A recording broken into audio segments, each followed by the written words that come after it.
বানিয়ে নিলাম কাঁঠালের ফুলকো লুচি। এইভাবে আপনারাও একবার বাড়িতে ফুলকো লুচি কাঁঠালের বানিয়ে নিন। রেসিপি ভালো লাগলে লাইক শেয়ার করবেন এবং চ্যানেলটি সাবস্ক্রাইব করে পাশে থাকবেন।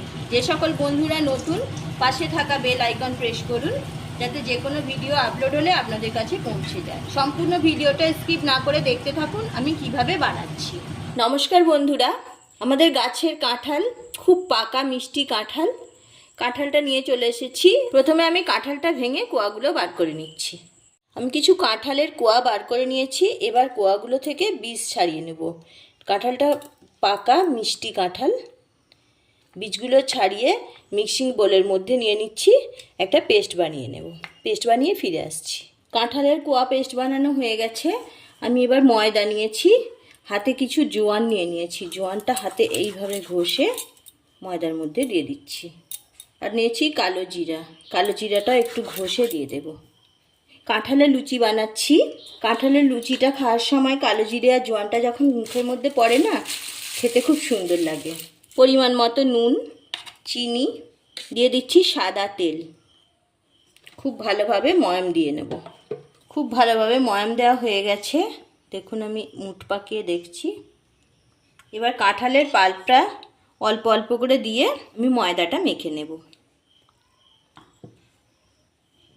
এইভাবে ঠেসে ঠেসে ময়দাটা মেখে নিলাম। ময়দাটা মাখা হয়ে গেছে। দেখুন এইরকম একটা স্মুথ নরম ডো তৈরি হয়েছে। একটু সাদা তেল হাতে নিয়ে ময়দার মধ্যে মাখিয়ে দিচ্ছি। মাখিয়ে 10 মিনিটের জন্য রেস্টে রেখে দিচ্ছি। 10 মিনিট পরে ফিরে এলাম। দেখুন ময়দাটা সেট হয়ে গেছে, একদম সফট হয়ে গেছে। এবার লেচি কেটে নিচ্ছি। লেচি কেটে এইভাবে গোল্লা পাকিয়ে নিয়েছি। এবার বেলে নিচ্ছি। একটু তেল মাখিয়ে নিয়েছি বেলন পিঁড়েতে। গ্যাস অন করে কড়াই বসিয়ে দিয়েছি। তেলটা গরম হলে লুচিগুলো ভেজে নেব। লুচি ভেজে নিচ্ছি।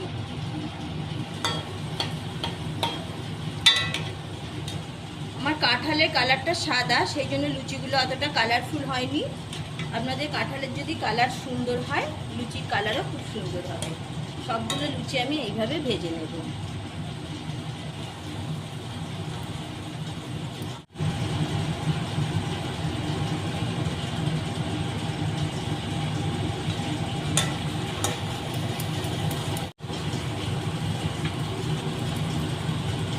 ফুলকো ফুলকো লুচি ভাজা হয়ে গেল। সব সময় তো পাকা কাঁঠাল এমনি খেতে ভালো লাগে না। অনেকে হয়তো কাঁঠাল খেতে পছন্দও করে না। তাদের যদি এইভাবে লুচি বানিয়ে দেওয়া যায়, সবাই খেয়ে নেবে। আর খেতে অসাধারণ লাগে এই লুচিগুলো। বানানো হয়ে গেল ফুলকো ফুলকো কাঁঠালের লুচি। আমি একটা প্লেটের মধ্যে সার্ভ করে দিয়েছি। দেখুন কত সুন্দর লাগছে না? এইভাবে আপনারাও একবার বাড়িতে বানিয়ে নিন। আজ এই পর্যন্ত। ভালো থাকুন, সুস্থ থাকুন। আবারও দেখা হচ্ছে অন্য কোনো এপিসোডে।